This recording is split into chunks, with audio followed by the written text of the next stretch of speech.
Hey everybody, Robert Dinan, your Florida Realtor. I'm here to talk to you today about your real estate agent checklist. If you haven't used an agent before, or if you've used an agent and it wasn't such a great experience, you may want to look into some facts and feelings that you have with that agent before signing with them. We help people try to find the right fit to help you find your dream home when you're searching for a property or selling a property. Whether you found that agent as a Google search, or you passed a yard sign, or you were recommended by your best friend, you should really want to meet with them at least one time. This isn't something that you technically need to do, but it's a critical part of making your decision to see if you'll jive with that agent and it makes sense, and what opportunities they have to present to you, and is it a right fit overall? Plus, when you're having these additional conversations, you learn more about the home buying process and selling process, and you learn more about the pointed questions that separates agents in particular marketplaces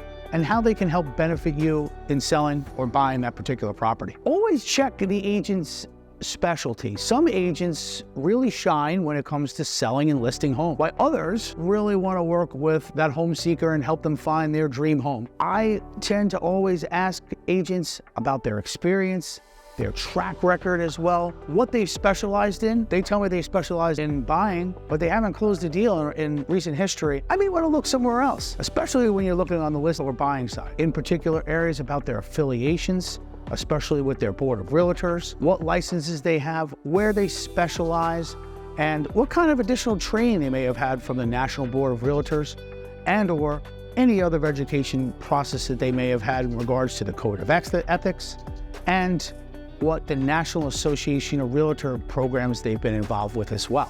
When dealing with agents, you always have to kind of test the communication, right? Imagine putting an offer on a home and not being able to get that agent on the phone, not being able to communicate what is critical to you at that particular time. These things are issues that you really need to be in tune with, and you have to act quickly, and you have to understand how quick that communication needs to be. So when setting up that initial meeting, how long did that agent take to respond to you? First off, that may be the answer to your question. Figure out what works for you as a buyer or seller when picking an agent. I also like to talk to agents about neighborhoods and what is going on in the particular neighborhood. An agent that works for you in a particular area, you really want to have them acquainted with that neighborhood and know the targets in that neighborhood that fit what you're looking for in your home search, or who you're looking to bring into that neighborhood to your home to purchase that property. Having these perspectives on a preferred agent and the agent being prepared for that job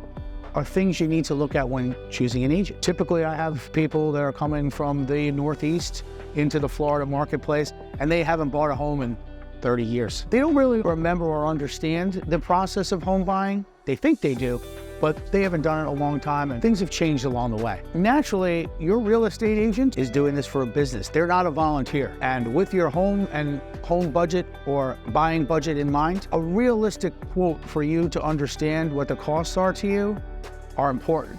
Most agents, as buyer's agents, if you're on the buying side, don't charge you a fee. So buyer's agents work for you, the buyer. They set up appointments for you. They show you particular properties, particular neighborhoods, but you, as the buyer, are represented by them. And what that does is it gives you that degree of separation behind the listing agent and the sellers, and you as the buyer. So they're representing you as the buyer, and the opportunity for them to work directly with you, basically for free, is what buyer's agents do. So when people look for agents, don't always go directly to the listing agent because they may not have your best interest in mind. Buyer's agents will be working with you, not the sellers. When purchasing a home, and especially in the new construction space, don't just walk into the new construction space and think that builder rep has got your best interest in mind. So always use a buyer's agent when buying, and make sure cohesive and understanding of the process as that goes along. And in regards to fees, as I mentioned, the buyer's agents get paid by the sellers. So you as the buyer, nothing comes out of pocket. Wonderful opportunity to be represented, wonderful opportunity to use local knowledge, wonderful opportunity for you to do business with someone that's a true professional and knows the area, and at zero cost to you. Talking about selling, we're talking about different agents coming in to list or sell your home. That's, again, another interview process.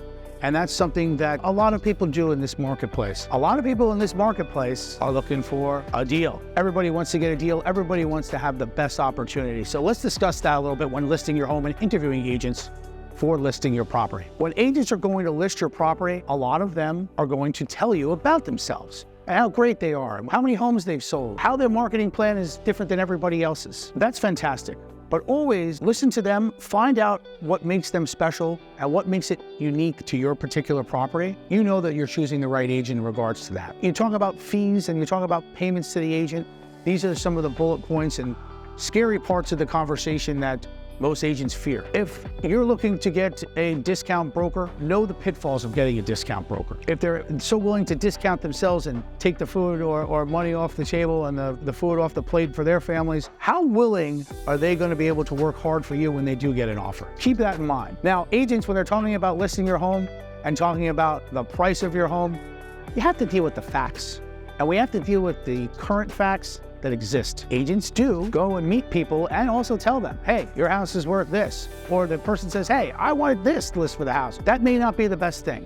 You might be losing money by listing the house over market. When we're looking at real estate, if you're trying to sell for a higher number that you're going to get, it's not going to sell. Hey, you can wait with your real estate agent and over time, be able to sell for that price if the market continues to grow.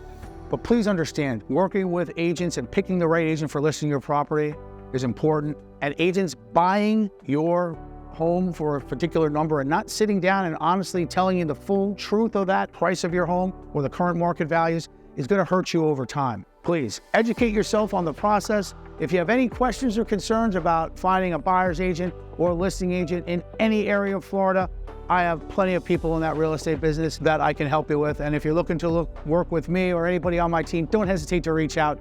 I'm happy to help. Robert Dinan, your Florida realtor. Have a wonderful day.